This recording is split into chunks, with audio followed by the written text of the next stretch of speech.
Hello, I wanted to come on and make this response to this article that I've seen on the Novara Media website, novaramedia.com. Um, the article is titled, as you can see, Why Do Tories Love Crypto? With the subtitle giving us the answer already, Because the Winner Takes All and the Poor Get Nothing, by Peter Howson. This article actually came out a couple of weeks ago on the 7th of June. I just saw it yesterday. I should say, first of all, that I love Novara Media. I watch the YouTube channel regularly. I never miss Tisky Sour. I think the presenters are great journalists. I think they do fantastic work. And really, I think they're a very important voice in the UK media panorama. I think they're a great addition to the media scene. But I think they're wrong on the subject of cryptocurrency specifically, and I think they make a number of mistakes in their editorial policy on this. And unfortunately, this article by Peter Howson is super indicative of that. The article is not long, but Peter Howson, the author, does make quite a lot of sort of diverse points, all kind of going against the idea of cryptocurrency. It's difficult to answer all of his points, so I thought maybe I'd discuss the first half of the article. Almost in every paragraph, he's making some different point about why cryptocurrency is bad, and I think really he gets a lot of these arguments quite wrong, although that's not to say that there's nothing to be said for any of them. Just going through it paragraph by paragraph, it starts off by saying, this first paragraph I think of as kind of like a rogues gallery of some different figures in the Tory party and how they've over time got close to cryptocurrency, and they've aligned themselves with a kind of pro-crypto stance. Now that's fine in itself. I think it's sort of legitimate to say that. There are some silly things, and there are some things that make a bit more sense. I mean, the idea of people paying their council tax in Bitcoin, I think, is quite silly. Really, that's not what Bitcoin is for. I don't think anyone would seriously make that argument. The idea of Rishi Sunak addressing the cost of living crisis by ordering the Treasury to start minting NFTs, I think that's kind of headline grabbing, maybe on the part of Sunak and his people. And I think maybe they've fallen into the trap of giving him the headline there.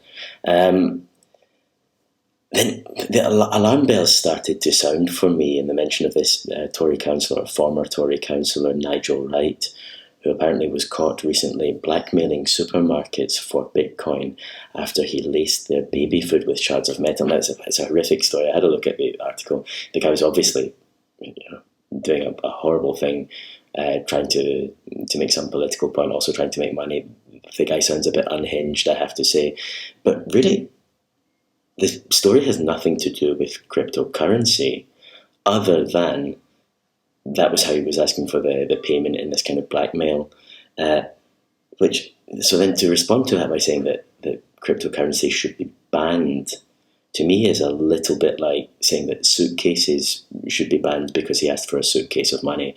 Bitcoin's not the villain here. The psychopathic guy poisoning baby food or lacing baby food with shards of metal, if you can imagine, that's the bad guy. The medium that he was requesting payment over is not the bad guy here. And in fact, from reading the article, I think it's a link to a Mirror article, it actually suggests, although it doesn't state this explicitly, it suggests that the transparency of the Bitcoin network, the fact that it is an open ledger of transactions, may have played a part in catching the guy, although the article doesn't really explain that specifically. Certainly there have been other cases where after receiving a blackmail payment in Bitcoin, the police have then been able to trace that payment to some exchange where this person has eventually tried to convert their Bitcoin to cash, to euros or pounds in this case, probably, or to whatever it is.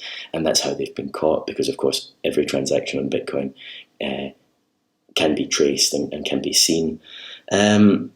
Certainly if I was trying to blackmail someone, which I obviously never do, I wouldn't be asking for payment over a transparent, open network where everything is logged immutably forever. That seems like not not a great idea on his part. Maybe he didn't quite understand what he was doing.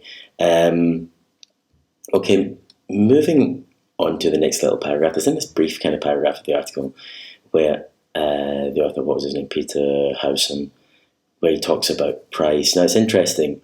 Prices for the largest cryptocurrencies have dropped by over 55% in the last 6 months. It's actually quite a lot more than that, I think. Some leading coins by 99%. I think he's alluding to the Luna collapse there. But Conservatives are not late to the party or faking their enthusiasm. The Tories have always loved crypto. I'm not sure that they have always loved it. I remember being a bit of a U-turn in the Conservative Party policy on cryptocurrency lately. But more importantly than that, I'm not sure how relevant price in euros, dollars, pounds, fiat currency, I'm not sure how relevant the price of Bitcoin is to a debate over the merits of the technology. And I wonder if we're falling into this trap here of fixating on the price above all else without really understanding what the thing is. And it's important to understand what the properties of Bitcoin are that make it valuable, that make it desirable, and which I think make it at least worth considering if you're a left-thinking person, at least worth evaluating Bitcoin honestly and trying to understand what it is that makes it desirable. So, first of all, one of the first properties of Bitcoin that is desirable, I think from a left point of view, in fact I think from a universal point of view, is that it's peer-to-peer and permissionless money. So what does that mean? The fact that it's peer-to-peer means that you can transact directly from one person to another person on the network. In reality, you need to either some wallet software or something, or to be running your own node to be able to do that.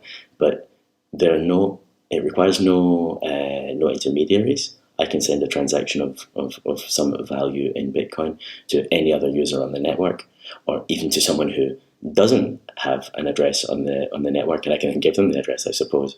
But you can transfer money if you accept it as money, peer to peer, and when we say it's permissionless, what that means is that you don't need anybody's permission. There's no gatekeeper. There's no one who can stop you from accessing the network. You submit your transaction to the network, and as long as you pay the correct transaction fee, which at the moment is not very much, as long as your transaction is valid, it will be accepted by the network, and your money will be moved. In other words, the network doesn't discriminate. In fact, it can't discriminate. It has no way of separating your transaction from my transaction from anyone else's transaction.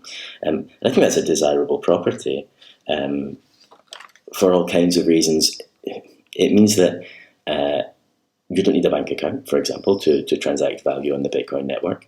It means a fisherman in Sierra Leone has the same access as a billionaire in Silicon Valley. All they need is a mobile phone capable of running wallet software and sending a transaction to the network. Another property of Bitcoin that I think is, from a left point of view, is a desirable thing, is that it's trustless. That means that you don't need to trust a third party to own or to move Bitcoin. If we compare that to, for example, fiat money, pounds or euros or whatever, if I send, for example, Novara Media a donation, then I'm depending on the impartiality and the good faith of my bank, their bank, and probably some other payment processor in the middle in order for that transaction to go through and for them to receive the value. Now, you can imagine all kinds of situations where a bank, a trusted private entity, like a bank or like a payment processor like Visa or MasterCard or PayPal, they might, for some political reason, not want me to fund a new left-wing media organisation or to fund WikiLeaks or whatever it is. And the trustless, permissionless nature of Bitcoin means that I would be able to make that value transfer anyway. The other aspect of the trustless nature of Bitcoin is that in the case where I send some money from my bank, let's say some pounds from my bank to Novara Media's bank, what happens is that my bank will put a little minus amount on its ledger that it keeps for me, and then someone will communicate the information between the two banks. So whether that's Visa or whether it's PayPal or whatever it is, some payment processor will communicate the information to Novara Media's bank, and then hopefully we trust that they will put a corresponding little plus entry on their account. But there's no way of either I or Novara Media verifying that independently. Now, these systems work, at least in developed countries. We can trust that my bank will communicate that information to Novara Media's bank, and that it will all square off, and that the books will balance. But there's no way that I can see that Novara Media has received my money, and there's also no way that Novara Media can see that I sent exactly what they received. Whereas on an open ledger like Bitcoin and some other cryptocurrency ledgers, each party can see exactly what was sent and exactly what was received. All you need to know is the public address that sent or that received the transaction. So for me, those properties of trustlessness, permissionlessness, and the peer-to-peer nature of Bitcoin make it a valuable thing and a useful thing to everyone, to people in general, but to the left in particular. However, by far the biggest left-wing argument in favour of Bitcoin that I can think of is maybe a little bit more complicated to explain and to conceive, but it's the capped supply of Bitcoin. So let me explain what that means. That there will only ever be 21 million Bitcoins. About 19 million of them have been created so far, and we know pretty much exactly when the others will be created. This differs from fiat money, which can be issued more or less arbitrarily, depending on the political and perceived economic needs of the day. What that means is that your fiat money, your pounds, euros, dollars, etc., is constantly losing value over time. I think that's something that we intuitively appreciate. Obviously, we're seeing high inflation. It's a big story at the moment. But that's indicative of the way that our fiat money is constantly losing value, because more and more of it is being created. The money supply is always expanding. Now, that's not the only reason for inflation. In reality, there are more factors. I'm not trying to say that that's the only reason for inflation.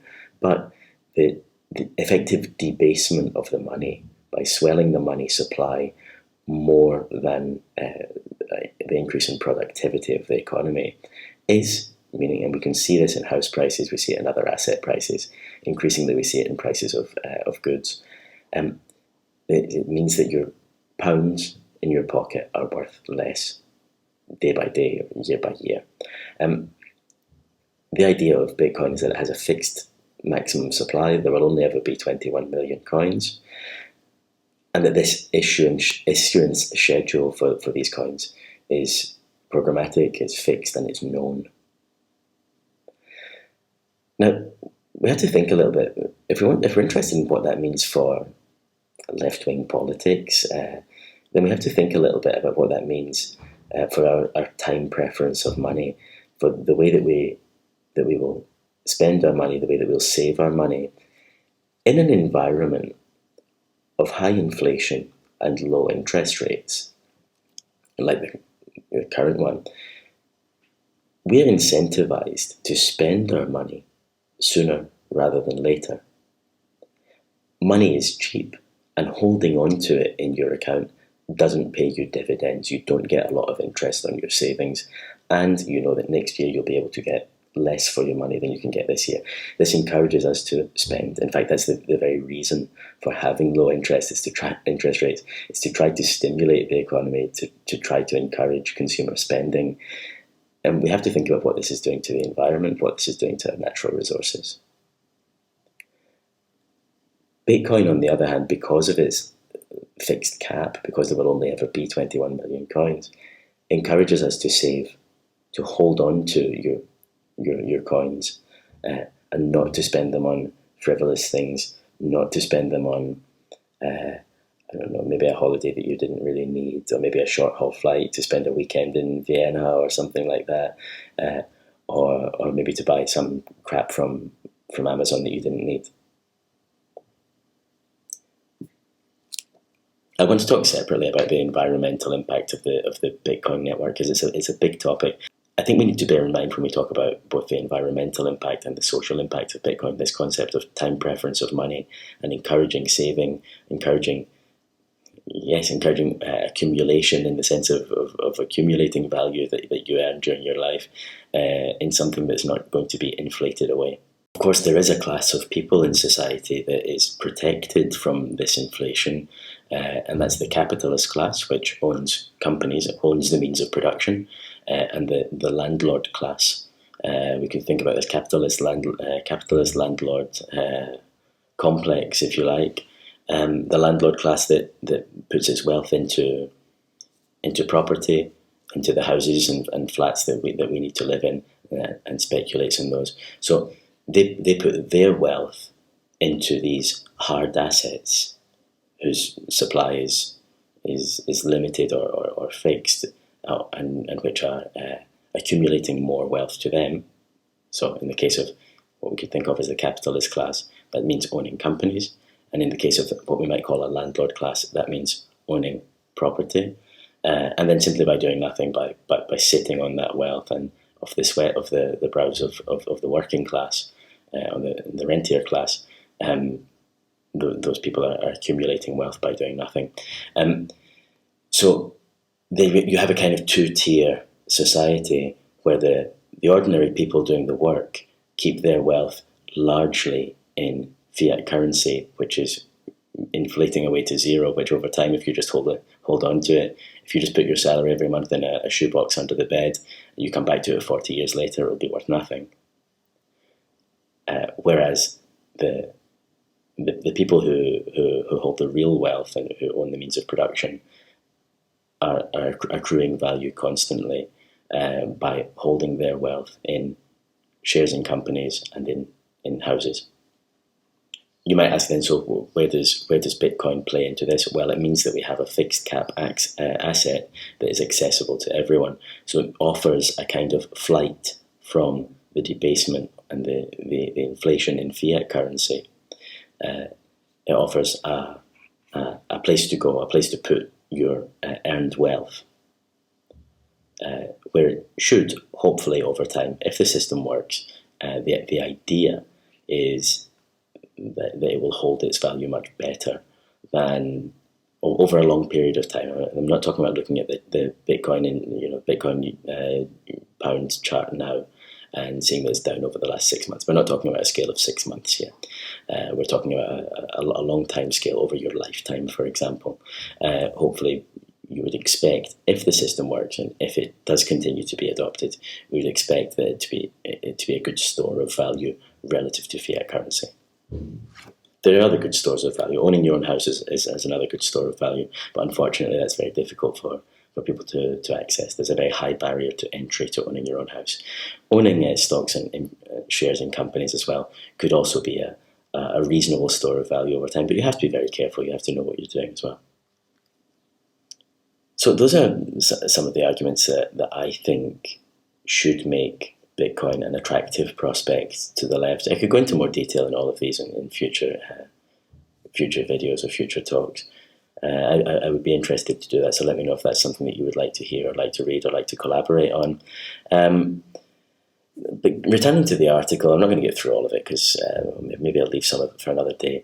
The next paragraph of the Novara article talks about how the cryptocurrency and NFT craze may seem like a new thing for most, but the Tories have had them in their sight for decades, which is quite an interesting assertion. I think they maybe have to justify that.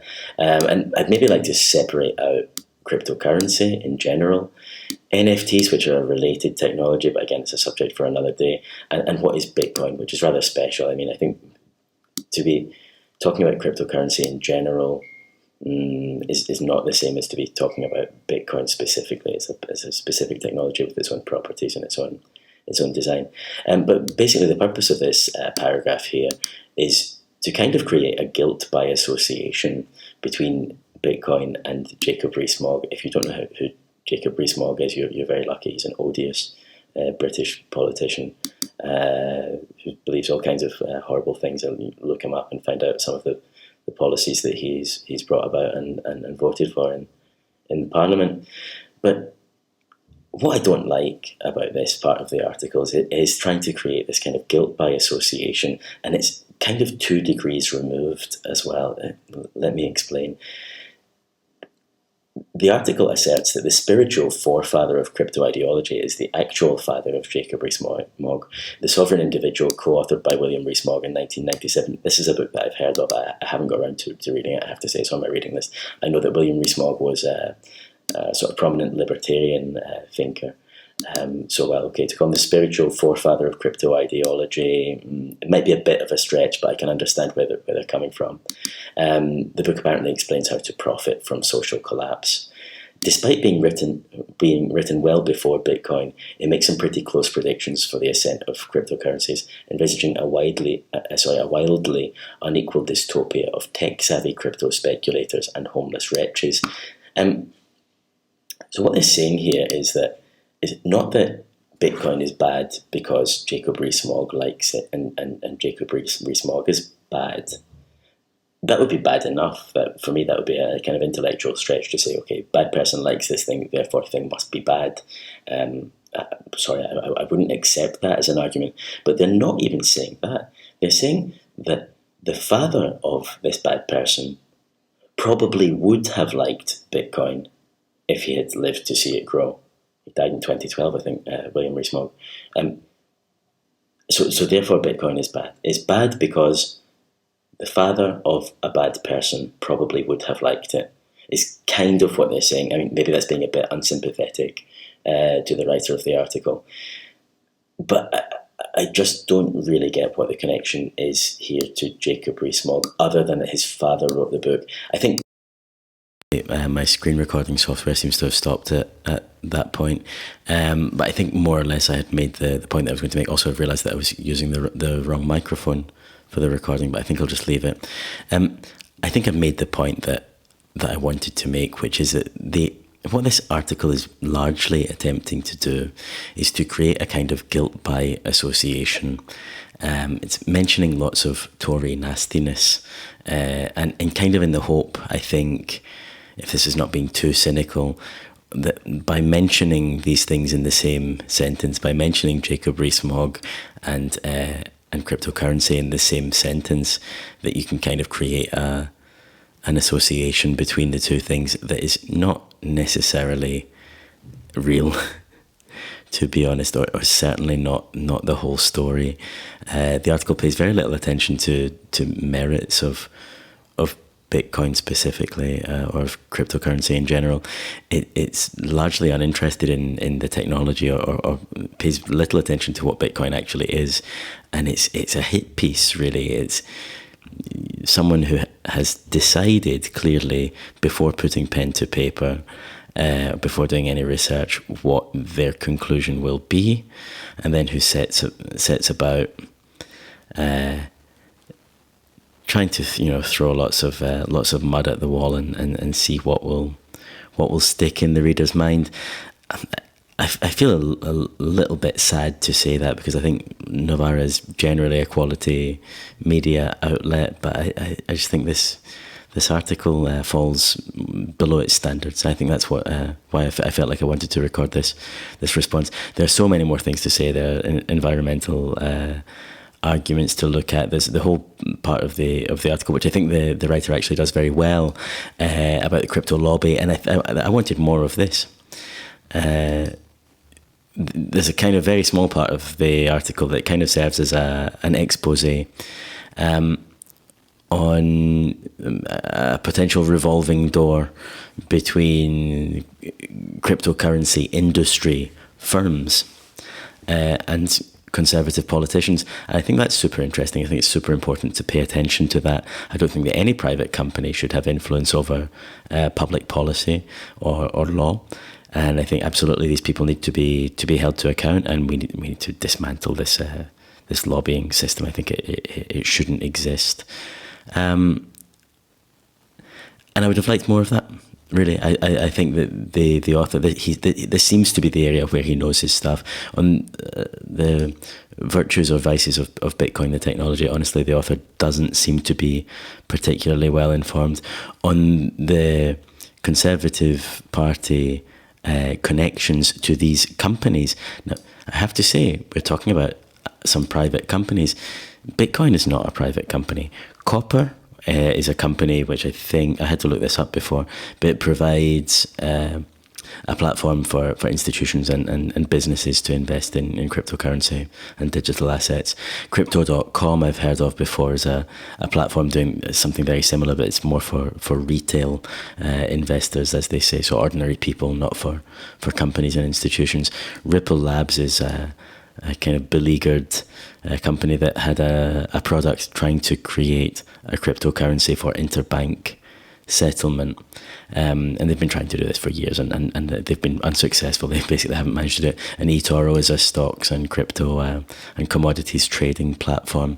So yeah, okay, of course it's important to know if there's a revolving door between Conservative MPs and Lords. And these companies, of course, that's important to know. If these companies are trying to have influence on the APPG on cryptocurrency, yeah, it's super important to know about that. But that takes nothing away from the merits of Bitcoin, the network. There's a difference between Bitcoin, the network, which is a kind of base layer technology, and then all of the companies providing private services, which might be access, it might be trading, it might be whatever else. There's a separation between the base layer technology and companies offering services in much the same way as the IP, or TCP/IP, your internet protocol that we use to transfer data over the web. That's not the same thing as Orange or Vodafone. We could conceive of Bitcoin and then these secondary companies in the same way. Bitcoin is a base layer technology that has no lobby of its own, that has no. I don't want to say that it's politically neutral, because I don't think technology is inherently politically neutral, but that has good properties, that has desirable properties, and that I think has a place. And then these companies that are trying to make money on top of that. I think it's important to separate those things out. So absolutely be critical of Copper, be critical of Crypto.com, be critical of the lobby. And it is going to grow, and we do need to watch, keep an eye on it, and make sure that these people are not having too much influence on policy, or ideally having any influence on policy. But those are not arguments against Bitcoin. I hope I've explained myself. All right, and that's basically all I had to say on this article for the moment. Well, actually, I could go into more. There's a lot more to unpick here, but maybe I would leave that for future videos. Let me know if that's something you'd be interested in discussing. All right, thanks very much for your time, and I welcome your responses.